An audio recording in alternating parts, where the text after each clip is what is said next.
તો મિત્રો, પિતૃપક્ષની એકાદશીના દિવસે જો તમે ચૂપચાપ આ જગ્યાએ 2 કેળા મૂકી દેશો તો તમારા ઘરમાં સોનાનો સૂરજ ઉગશે, એટલે કે તમારા ઘરમાં સુખ, શાંતિ અને સમૃદ્ધિ હંમેશા બની રહેશે.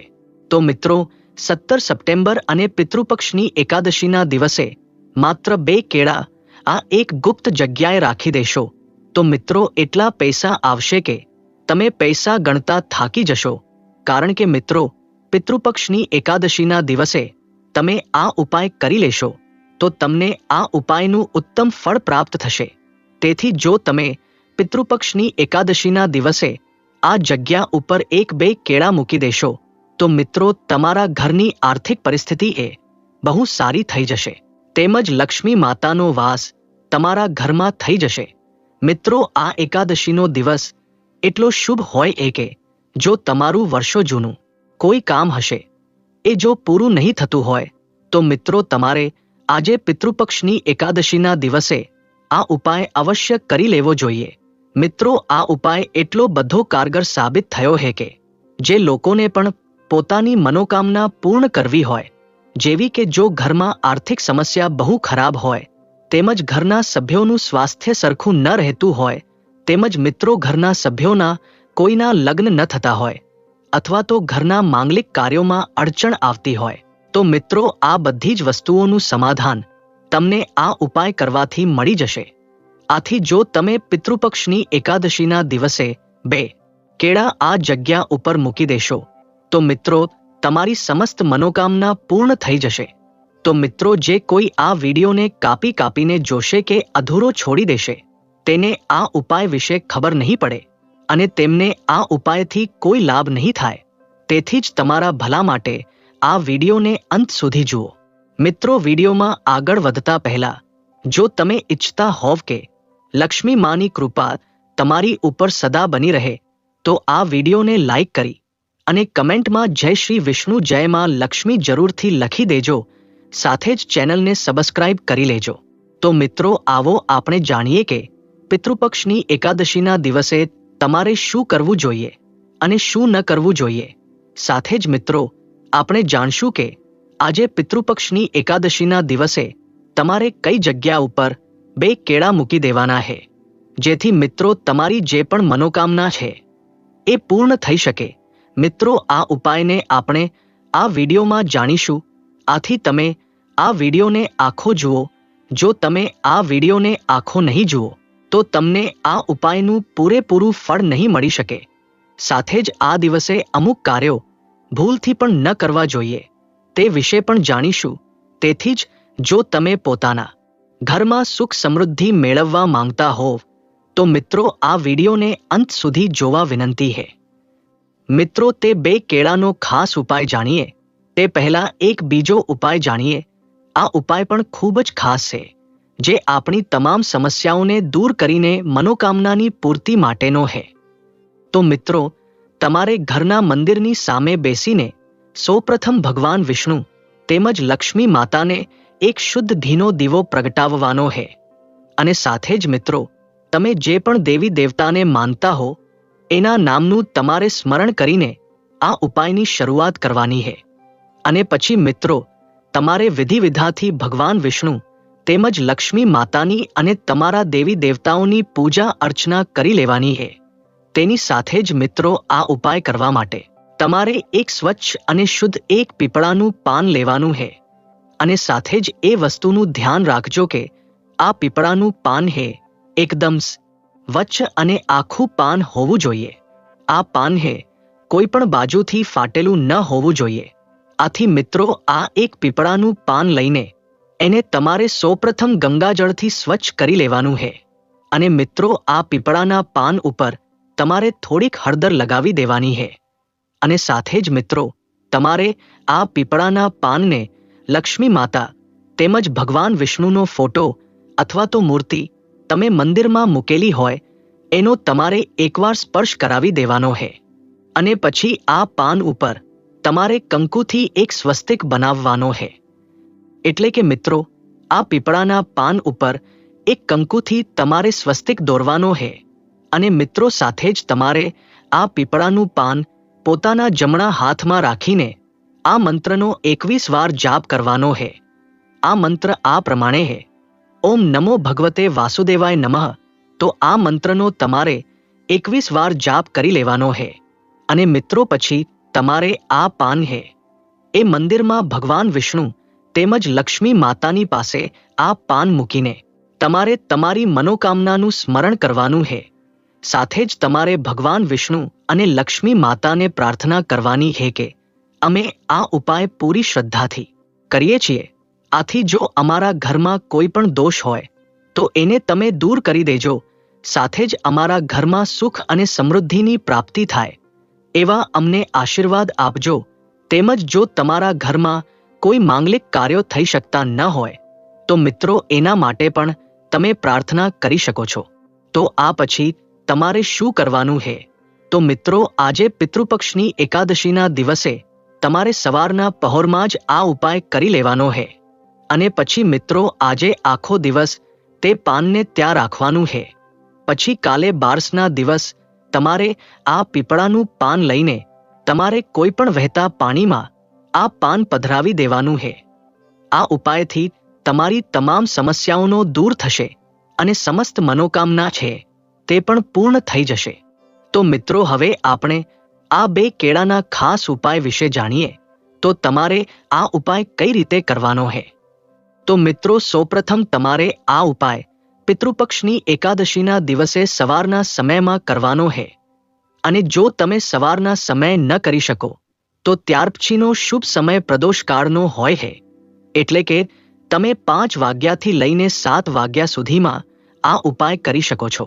મિત્રો તમને જણાવી દઈએ કે આ 2 કેળાનો ખાસ ઉપાય એ આજે પિતૃપક્ષની એકાદશીના દિવસે કરવામાં આવતો ખૂબ જ પ્રચલિત અને શક્તિશાળી ઉપાય છે, જે ભગવાન વિષ્ણુ અને માતા લક્ષ્મીની વિશેષ કૃપા મેળવવા માટે કરવામાં આવે છે. તે સાથે જ કેળાને શુદ્ધ અને પવિત્ર ફળ માનવામાં આવે છે, જે ભગવાનને ચઢાવવાથી ઘરમાં સકારાત્મક ઉર્જા આવે છે. મિત્રો આ ઉપાયની ખાસિયત એ છે કે આ ખૂબ જ સરળ ઉપાય છે અને દરેક વ્યક્તિ તેને ઘરે કરી શકે છે. મિત્રો તમે આ ખાસ ઉપાય કરો એના પહેલા તમારે પિતૃપક્ષની એકાદશીના દિવસે બ્રહ્મ મુહૂર્તમાં જાગીને સ્નાન કરીને સ્વચ્છ વસ્ત્રો પહેરી સ્વચ્છ થઈ જવાનું છે. તેમજ સાંજના સમયે કરો તો સ્નાન કરવાની જરૂર નથી. હાથ પગ ધોઈને પણ આ ઉપાય કરી શકો છો. તેમજ મિત્રો આ ઉપાય કરવા માટે તમારે માત્ર 2 કેળાની જરૂર પડશે અને તે એકદમ તાજા હોવા જોઈએ. અને આ કેળા ઉપરાંત મિત્રો તમારી પાસે એક લાલ કલરની એક પેન હોવી જોઈએ. તો મિત્રો તમારે આ 2 વસ્તુની વિશેષ રૂપથી આ ઉપાય કરવા માટે જરૂર પડશે. તો મિત્રો આ 2 વસ્તુ લઈને તમારે પોતાના ઘરના મંદિરની સામે બેસી જવાનું છે. અને પછી મિત્રો એક શુદ્ધ દેશી ઘીનો દીવો તમારે તૈયાર કરવાનો છે. મિત્રો સૌપ્રથમ તમારે ગણપતિ દાદાને હાથ જોડીને પ્રાર્થના કરવાની છે કે એ ગણપતિ દાદા, આજે હું મારી તમામ સમસ્યાઓને દૂર કરવા તેમજ હું મારી સમસ્ત મનોકામનાઓને પૂર્ણ કરવા માટે આ ઉપાય કરી રહ્યો છું અથવા કરી રહી છું. આથી તમે અમને આ ઉપાયનું ફળ આપજો. ગણપતિ દાદાને આ રીતે પ્રાર્થના કરીને પછી તમારે ભગવાન વિષ્ણુ અને માતા લક્ષ્મીની મૂર્તિની સામે બેસી જવાનું છે. પછી મિત્રો એક કેળું પોતાના હાથમાં લેવાનું છે અને લાલ કલરની પેનથી મિત્રો તમારે આ કેળામાં તમારે એક શબ્દ લખવાનો છે. મિત્રો તે શબ્દ છે મનોકામના. મિત્રો આના પછી તમારે એક મંત્રનો પણ જાપ કરવાનો છે. મિત્રો આ મંત્ર આ પ્રમાણે છે: ઓમ નમો ભગવતે વાસુદેવાય નમઃ. આ મંત્રનો જાપ તમારે માત્ર 21 વાર જરૂર કરવો જોઈએ. મિત્રો પછી તમારે ભગવાન વિષ્ણુને તે કેળું અર્પણ કરી દેવાનું છે. મિત્રો આમ કરવાથી તમારી તમામ મનોકામનાઓ જલ્દીથી સંપૂર્ણ થઈ જશે. તે સાથે જ તમારી તમામ સમસ્યાઓ પણ દૂર થઈ જશે. એટલે મિત્રો તમારે પરમપિતા પરમેશ્વરને હાથ જોડીને પ્રાર્થના કરવાની છે કે હે પ્રભુ, મારી અને મારા પરિવારની બધી જ સમસ્યાઓને જડમૂળથી સમાપ્ત કરો અને મારી સમસ્ત મનોકામનાઓ પૂર્ણ થાય તેવા આશીર્વાદ આપો. તો મિત્રો તમે આ રીતે ભગવાનને પ્રાર્થના કરશો તો જલ્દીથી તમારી સમસ્યાઓ દૂર થશે. સાથે જ તમારી મનોકામનાઓ કે જે હજુ સુધી પૂર્ણ નથી થઈ રહી તે પણ અવશ્ય પૂર્ણ થશે. આ રીતે તમારે મિત્રો પ્રાર્થના કરીને પછી એ પ્રથમ કેળું હે તે તમારે ભગવાન વિષ્ણુને અર્પણ કરવાનું હે. મિત્રો આના પછી હવે તમારે બીજું કેળું લેવાનું હે અને એ કેળા ઉપર મિત્રો તમારે લાલ રંગની પેનથી સુખ અને સમૃદ્ધિ લખવાનું હે.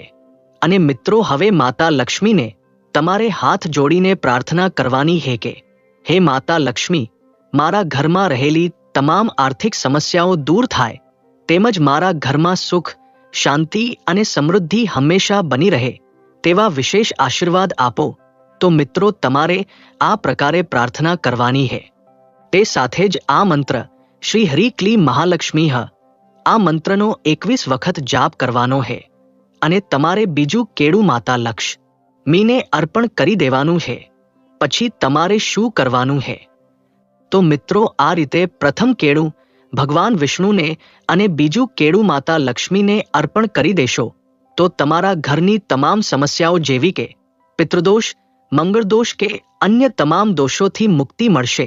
સાથે જ તમને માતા લક્ષ્મીને અને ભગવાન વિષ્ણુના વિશેષ આશીર્વાદ પ્રાપ્ત થશે જેથી તમારા ઘરમાં સુખ અને સમૃદ્ધિ હંમેશા બની રહેશે. તે ઉપરાંત તમારી જે કંઈ પણ મનોકામનાઓ કે જે હજુ સુધી પૂર્ણ નથી થઈ તે પણ હવે પૂર્ણ થઈ જશે.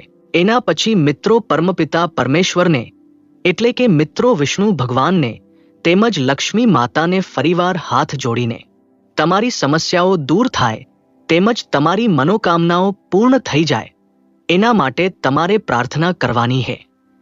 તો હવે મિત્રો તમે જે પણ 2 કેળા માતા લક્ષ્મી અને ભગવાન વિષ્ણુને અર્પણ કર્યા હતા તે કેળા લઈને તમારે પોતાના ઘરની આજુબાજુમાં જ્યાં ગાય માતા હોય ત્યાં જવાનું છે. પછી મિત્રો તમારે આ બંને કેળા પોતાની મનોકામનાનું સ્મરણ કરીને ગાય માતાને આ કેળા ખવડાવી દેવાના છે. તમે જ્યારે પણ ગાય માતાને આ કેળું ખવડાવો ત્યારે એના આશીર્વાદ લેવાના છે અને સાથે જ તમારી મનોકામના પણ મનમાં સ્મરણ કરવાની છે. આથી મિત્રો તમને 33 કરોડ દેવી દેવતાઓની કૃપા પ્રાપ્ત થશે જેના લીધે તમને ગાય માતાની એવી કૃપા પ્રાપ્ત થશે કે તમારી જે કોઈ પણ મનોકામના છે તે અવશ્ય પૂર્ણ થઈ જશે. કારણ કે મિત્રો ગાય માતા છે એને આપણે બહુ પૂજનીય માનીએ છીએ અને જો તમે આ પિતૃપક્ષની એકાદશીના દિવસે આ ખાસ ઉપાય કરી લો છો તો મિત્રો તમને ભગવાન વિષ્ણુ તેમજ લક્ષ્મી માતાની એવી કૃપા પ્રાપ્ત થાય કે તમારી કોઈ પણ મોટી સમસ્યાઓ હોય તેમજ તમારી કોઈ મનોકામનાઓ હોય તે ખૂબ જ જલ્દીથી પૂર્ણ થઈ જશે. તો મિત્રો તમારે આ ઉપાય પૂરી શ્રદ્ધાથી પિતૃપક્ષની એકાદશીના દિવસે અવશ્ય કરી લેવો જોઈએ. મિત્રો સાથે જ જાણી લઈએ એકાદશી વ્રત દરમિયાન આપણે શું ન ખાવું જોઈએ અને શું ખાવું જોઈએ. પદ્મ, સ્કંદ અને વિષ્ણુ ધર્મોત્તર પુરાણ અનુસાર આ એકાદશી વ્રત દરમિયાન ભોજન ન કરવું જોઈએ.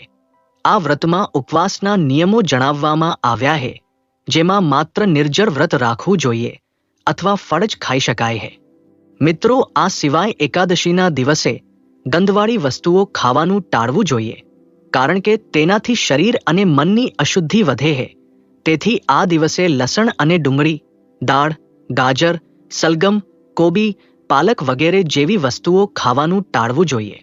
તો મિત્રો એકાદશીના વ્રત દરમિયાન આપણે શું ખાવું જોઈએ? જો વ્યક્તિનું સ્વાસ્થ્ય સારું ન હોય તો તે ફળ કે પાણીનું વ્રત રાખી શકે છે. નિર્જર વ્રત કરતા પહેલા દશમી તિથિએ સાત્વિક ભોજન જ ખાવું જોઈએ અને એકાદશી તિથિએ ભગવાન વિષ્ણુની પૂજા વિધિ પ્રમાણે કરવી જોઈએ. મિત્રો એકાદશીના વ્રત દરમિયાન જો વ્રત ન કરી શકાય તો ફળો, ખાંડ, બિયા સાથેનો દાણો, બટેટા, સાબુદાણા, શક્કરિયા, ઓલિવ, નારિયેળ, દૂધ, બદામ, આદુ, કાળા મરી, રોક મીઠું વગેરેનું સેવન કરી શકાય છે.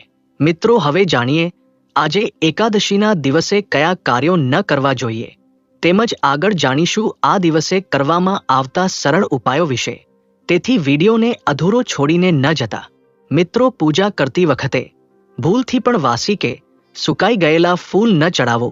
જો તમે એકાદશીની પૂજામાં સુકાઈ ગયેલા ફૂલ ચડાવો છો તો આવું કરવાથી તમારા ઘરમાં વાસ્તુદોષ પણ આવી શકે છે અને તમારા ઘરની સુખ અને શાંતિમાં પણ ઘટાડો થાય છે અને નકારાત્મકતા વધે છે અને તમારે જીવનભર મુશ્કેલીઓનો સામનો કરવો પડે છે.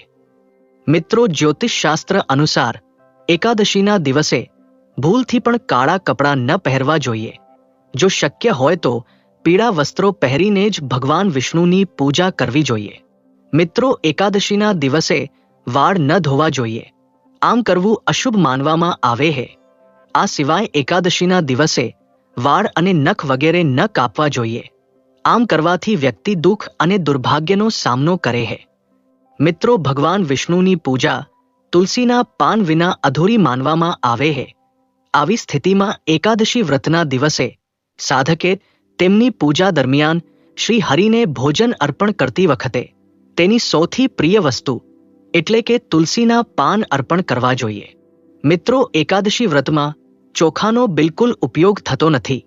આવી સ્થિતિમાં એકાદશીના દિવસે ભૂલથી પણ ચોખા ન ખાવા જોઈએ. એવું માનવામાં આવે છે કે એકાદશીના દિવસે ચોખા ખાવાથી વ્યક્તિના પુણ્યનું પરિણામ નષ્ટ થઈ જાય છે, જેના કારણે તેને મુશ્કેલીઓનો સામનો કરવો પડે છે. મિત્રો, એકાદશીના આ પવિત્ર દિવસે ભલે તમે વ્રત ન રાખો અને માત્ર પૂજા કરો, તેમ છતાં શરીર અને મનની શુદ્ધતા જાળવી રાખો. આ દિવસે શારીરિક સંબંધ ન બાંધવા જોઈએ, નહીંતર તમારે શુભ પરિણામોના બદલે અશુભ પરિણામો ભોગવવા પડે છે. મિત્રો, એકાદશીના દિવસે કેટલીક એવી વસ્તુઓ છે જેને ભૂલથી પણ ન ખાવી જોઈએ, જેમ કે મસૂરની દાળ, ચણાની દાળ, અડદની દાળ, કોબી, ગાજર, પાલક વગેરેનું સેવન ન કરવું જોઈએ. ઉપરાંત વ્યક્તિએ આ દિવસે શારીરિક અને માનસિક રીતે ખરાબ પ્રવૃત્તિઓ કરવાનું ટાળવું જોઈએ. શાસ્ત્રોમાં એકાદશી તિથિને મોક્ષદાયની તિથિ પણ કહેવામાં આવી છે. તેથી એકાદશી તિથિના દિવસે આ વસ્તુઓ બિલકુલ ન ખાવી જોઈએ. મિત્રો, એકાદશીના દિવસે ઝાડમાંથી પાંદડા ન તોડવા જોઈએ. તુલસીના પાન જેને વિષ્ણુપ્રિયા કહેવામાં આવે છે, તેને ભૂલથી પણ એકાદશીના દિવસે ન તોડવા જોઈએ. ભગવાન વિષ્ણુની પૂજામાં અર્પણ કરવા માટે એકાદશીના આગલા દિવસે સૂર્યાસ્ત પહેલા હંમેશા તુલસીના પાન તોડી લેવા જોઈએ. પણ ધ્યાન રાખો કે તુલસીના પાનને સ્નાન કર્યા વગર ક્યારેય પણ ન તોડવા જોઈએ. મિત્રો, એકાદશીના દિવસે રાત્રે સૂવું ન જોઈએ, કારણ કે આ તિથિ ખૂબ જ શુભ છે. આ તિથિએ આખી રાત ભગવાન શ્રી હરિ વિષ્ણુના ભજન, મંત્ર અથવા તો આરતીનો જાપ કરવો જોઈએ. ભગવાન વિષ્ણુની મૂર્તિ અથવા તો ફોટાની સામે બેસીને આખી રાત જાગવું જોઈએ. આમ કરવાથી તમને ભગવાન વિષ્ણુના આશીર્વાદ મળે છે અને તેમના આશીર્વાદથી જીવનમાં પ્રગતિની તકો બને છે અને તમને દરેક કાર્યમાં સફળતા મળે છે. મિત્રો, એકાદશીના દિવસે અન્ય કેટલાક સરળ ઉપાયો પણ કરવા જોઈએ. આ ઉપાય કરવાથી તમે ઘણી સમસ્યાઓથી છુટકારો મેળવી શકો છો. મિત્રો, આ એકાદશીના દિવસે સાંજે ભગવાન વિષ્ણુની સામે ઘીનો દીવો પ્રગટાવો. ઉપરાંત ભગવાનને તુલસી સાથે ચણાના લોટના લાડુ અર્પણ કરો અને થોડા સમય પછી તે લાડુઓને પ્રસાદ તરીકે વહેંચો. આમ કરવાથી તમારે ક્યારેય આર્થિક સંકટનો સામનો કરવો પડશે નહીં અને પૈસા સંબંધિત કોઈ સમસ્યાનો સામનો કરવો પડશે નહીં. મિત્રો, તમારા જીવનસાથીના લાંબા આયુષ્ય અને સારા સ્વાસ્થ્ય માટે એકાદશીના દિવસે 5 પરિણીત મહિલાઓને તમારા ઘરે આમંત્રિત કરો અને તેમને દૂધની બનેલી ખીર ખવડાવો. આમ કરવાથી તમારા જીવનસાથીની બધી સમસ્યાઓ દૂર થઈ જશે. મિત્રો, એકાદશી પર ભગવાન વિષ્ણુની પૂજા કરતી વખતે તમારા બાળકોને તમારી સાથે બેસાડો અને આ દિવસથી 12 દિવસ સુધી દરરોજ તેમના કપાળ પર ચંદનનો લેપ લગાવો. આમ કરવાથી તમારા બાળકો તેમના અભ્યાસ પર ધ્યાન કેન્દ્રિત કરશે અને ભવિષ્યમાં તેમની પ્રગતિ સુનિશ્ચિત થશે. મિત્રો, જો તમે તમારા લગ્ન જીવનને સુખી બનાવવા માંગતા હો અને સંબંધોમાં વધુ સારી સુમેળ સ્થાપિત કરવા માંગતા હો, તો એકાદશીના દિવસે એક વાસણમાં પાણી નાખો, તેમાં થોડી હળદરનો પાવડર ઉમેરો અને તેમાં એક સિક્કો નાખો અને તેને 7 વાર પોતાના પર લહેરાવો અને પછી તેને વહેતા પાણીમાં ફેંકી દો. એકાદશીના દિવસે મંદિરમાં જાઓ અને ભગવાન વિષ્ણુને એક સુંદર સુગંધિત અત્તર અર્પણ કરો. અર્પણ કર્યા પછી ભગવાનના ચરણોને સ્પર્શ કરો અને તે જ અત્તરનો થોડો ભાગ જાતે લગાવો. મિત્રો, એકાદશીના દિવસે ગોમતી ચક્ર લો અને તેને ઘરની આસપાસ ક્યાંક ખાલી ખોદેલા ખાડામાં મૂકો. આ સમય દરમિયાન ભગવાન વિષ્ણુનું નામ જાપ કરતા રહો અને પ્રાર્થના કરો કે તમારા અટકેલા પૈસા જલ્દી આવે. મિત્રો, એકાદશીના દિવસે ભગવાન વિષ્ણુની પૂજા કરતી વખતે પૂજા સ્થાન પર હળદરનો એક ગઠ્ઠો રાખો અને બીજા દિવસે જ્યારે પણ તમે કામ માટે ઘરની બહાર નીકળો ત્યારે તે હળદરના ગઠ્ઠાને પીળા કપડામાં લપેટીને તમારી સાથે રાખો. આમ કરવાથી તમને દરેક કામમાં સફળતા મળશે. જો તમે કોઈ નવું કામ શરૂ કરવા જઈ રહ્યા છો તો તે શરૂ કરતા પહેલા ગાયને ઘઉંના લોટની રોટલી પર ગોળ મૂકીને ખવડાવો. એકાદશીના દિવસે આમ કરવાથી તમારા કાર્યની શરૂઆત સારી થશે અને ભવિષ્યમાં તેની પ્રગતિ પણ સુનિશ્ચિત થશે. તો વહાલા મિત્રો, વિડીયોને એક લાઇક એન્ડ